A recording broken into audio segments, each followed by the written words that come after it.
So today's video is all about the exciting topic bureaucracy, and I know for the majority of you that is not going to be a new term. You'll have all have used that term before, and in most cases I suspect we've used it really negatively. Oh, there's too much bureaucracy, meaning there's too much administration, there's too much paperwork, it's all a bit unnecessary, a bit jobs worthy. But in fact, a bureaucracy just describes any hierarchical rule-bound organization. And this could be something that's suitable for Joel's doll-making company. And in fact, what we're going to do first is look at the 8 characteristics that define bureaucracy when it was first detailed by Weber in 1922. So let's bring some circles up on screen. We are, of course, looking at bureaucracy. And the first of those characteristics is specialization. And this is making sure that there's a clear division of labour. And much like in Taylor's, when he specified that staff should be hired to make sure they're specialists in their work and suitable for their work, this is making sure that a clear division of labour makes individuals are specialising in their area of work, can be skilled in that area of work, and do that job well and efficiently. So there's no point hiring someone to do a specific task and then not having any clear division of labour, so they end up doing another task which they might just not be well suited to. And here we go, we've got hierarchy. And a bureaucracy has a hierarchy of roles. And this hierarchy of roles has a clear chain of command. So each level has clear and good and suitable supervision so that no one is unclear as to who is in control or who's managing them. Another characteristic, the third of the 8 characteristics, are rules. In a bureaucracy, there are strict rules and there are strict procedures. And that kind of makes sense, doesn't it? Because we've got specialist, clear division of labour. We've got a clear hierarchy. So it makes sense that we've got rules and procedures to make sure that we can keep these lines and divisions of labours and hierarchy strict and clear. If there were no rules and no procedures, it's quite easy to see that the first 2 characteristics could get blurred quite easily. The next characteristic is impersonality. So it's about being objective. It's about making rational decisions for the benefit of the organisation as a whole, rather than looking at the individual and the individual's personal preferences. And again, I think we can see that the first 2 characteristics would fall down, and certainly the first 3 characteristics would fall down if bureaucracy was focusing on the personal, the individual, because for them maybe the rules aren't quite right for them. Maybe the hierarchy, they're not keen on their manager. If everything was altered for the individual, then the first 3 characteristics couldn't exist. The next characteristic is appointed officials. This means that a manager is selected by qualifications, educations, or training. Not because they're well liked, not because they've got a brother who's a manager. It's not about nepotism, it's about basing on qualification. The next characteristic is career officials. And this is when managers pursue careers within the bureaucracy so that they can move up the hierarchy. And they work within a set salary structure that again is really well defined. So people's aim and purpose is to go up through the bureaucracy. The next characteristic is full-time officials.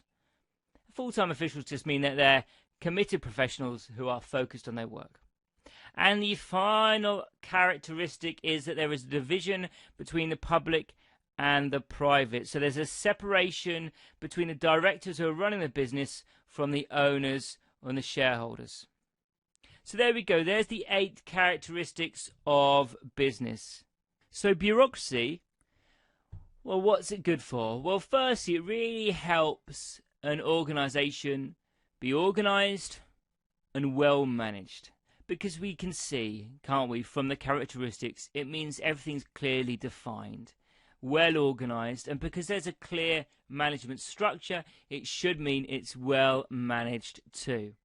And it is really suitable still in today's society in industries or organizations, which are process driven, where change is uncommon. Because you can see actually with change, bureaucratic systems probably aren't that great with change because their procedures are so clearly defined.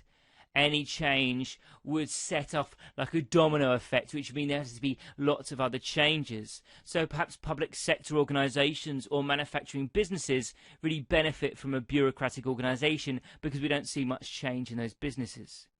So let's think about Joe's factory.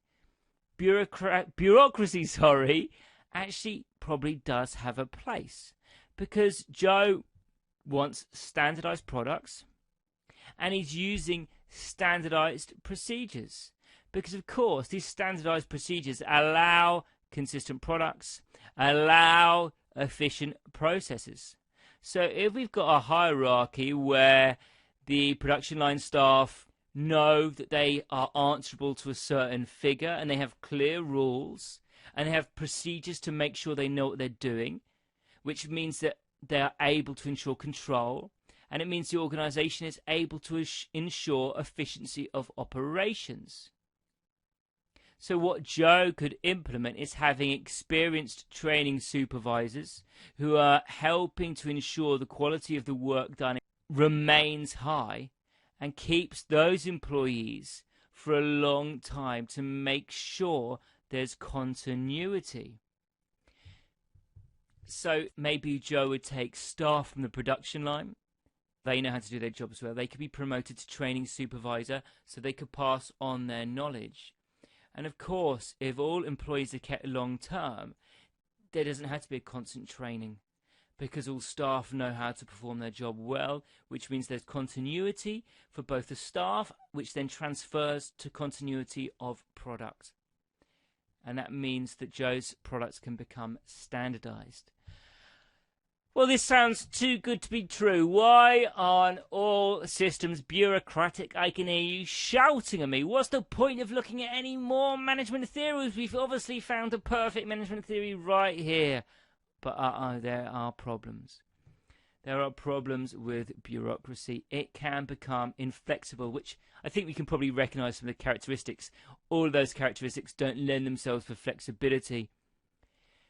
It demotivates staff because of the lack of flexibility and the lack of innovation, not only amongst the staff, but that then can transfer to the products. If Joe's going to implement bureaucracy throughout the organisation, is he going to be able to implement any new products that easily?